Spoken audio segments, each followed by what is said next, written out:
نحمده ونصلي على رسوله الكريم أما بعد فأعوذ بالله من الشيطان الرجيم بسم الله الرحمن الرحيم قال الله تعالى في القرآن المجيد ما كان محمد أبا أحد من رجالكم ولكن رسول الله وخاتم النبيين وقال النبي صلى الله عليه وسلم أنا خاتم النبيين لا نبي بعدي صدق الله العظيم وصدق رسوله النبي الكريم یاران وفا دور صحابہ کو صدا دو، یاران وفا دور صحابہ کو صدا دو، جو کچھ بھی ہو تو ختم نبوت پہ لٹا دو۔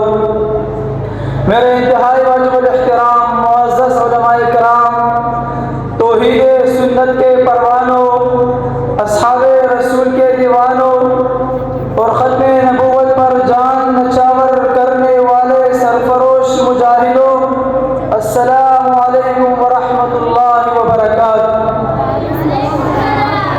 آج میں آپ حضرات کے سامنے جس عنوان کو اپنے لبوں کی زینت حاضر بنا کر حاضر خدمت ہوا ہوں وہ ہے عقیدہ ختم نبوت۔ سامعین، رب العزت کی بارگاہ میں دستے بدعا ہوں کہ مجھے حق سچ کہنے کی اور ہم سب کو اس پر عمل کرنے کی توفیق عطا فرمائے۔ سامعین، عقیدہ ختم نبوت کو ماننا دینی اسلام کے اہم ارکان میں سے ایک رکن ہے۔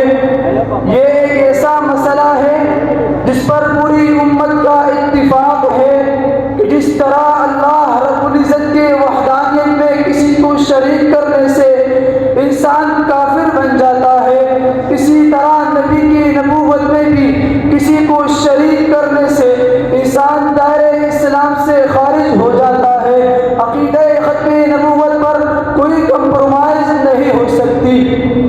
یہ میرا ایمان ہے، ہر چیز قربان ہو سکتی ہے، ایمان قربان نہیں ہو سکتا، ایمان پہ سودے بازی نہیں ہو سکتی۔ عزیزان من، ایک حدیث بیان کرنے لگا ہوں۔ حضور صلی اللہ علیہ وسلم فرماتے ہیں انا حظکم من الانبیاء وانتم حظی من الامم، کہ میں تمام انبیاء میں سے تمہارے حصے میں ہوں اور تم تمام امتوں میں سے میرے حصے میں ہو۔ حضور ہمارا ہے، ہمیں حضور کی ضرورت ہے۔ مجھے بتاؤ، میں پوچھنا چاہتا ہوں کہ اگر مرتے وقت کوئی کہے لا الہ الا اللہ احمد رسول اللہ، بتاؤ اس کو نجات ہو سکتی ہے؟ نہیں ہو سکتی۔ اس کا خاتمہ بالخیر ہوگا؟ نہیں ہوگا۔ مرتے وقت کلمہ کس کا کام آئے گا؟ مرتے وقت کلمہ میرے نبی کا کام آئے گا۔ اور قبر میں پوچھا جائے من ربک من نبیک ما دینک، اور وہ قبر میں کہے کہ میرا نبی غلام احمد تھا، بتاؤ اس کو نجات ہو سکتی ہے؟ نہیں ہو سکتی۔ اس کا خاتمہ بالخیر ہوگا؟ نہیں ہوگا۔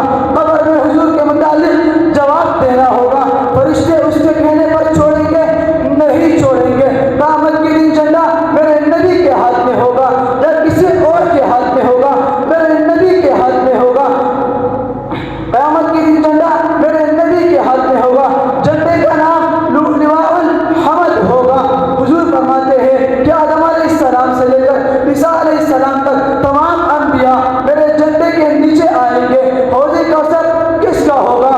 حضور فرماتے ہیں کہ آدم علیہ السلام سے لے کر عیسیٰ علیہ السلام تک تمام انبیاء پیالے لے کر آئیں گے، میرے 4 یار بھی آئیں گے، میں بھر بھر کے دیتا رہوں گا، وہ سب پیتے رہیں گے۔ لواء الحمد بھی حضور کے پاس ہوگا، حوض کوثر بھی حضور کے پاس ہوگا۔ حضور قیامت کے دن جنت کا ٹکٹ دلائیں گے۔ جب گنہگار امت پکڑی جائے گی، 50,000 سال کا دن جو ختم ہونے والا نہیں ہوگا، کون ہوگا جو اس امت کی سفارش کرے گا، اس امت کو جنت کا ٹکٹ دلائے گا؟ سامعین، یہ ایمان کا مسئلہ ہے۔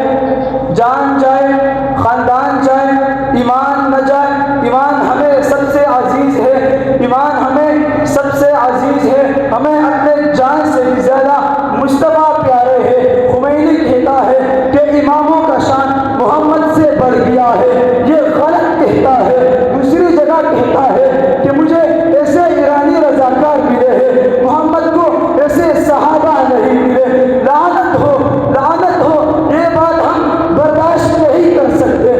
جو حلال اور بہادر بیٹا ہوتا ہے وہ اپنے باپ کی توہین برداشت نہیں کر سکتا۔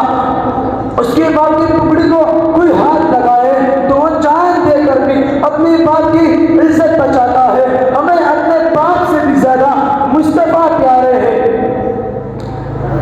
سامعین، ختم نبوت کی حفاظت علماء دیوبند نے کی۔ ایک واقعہ آپ کو سناتا ہوں۔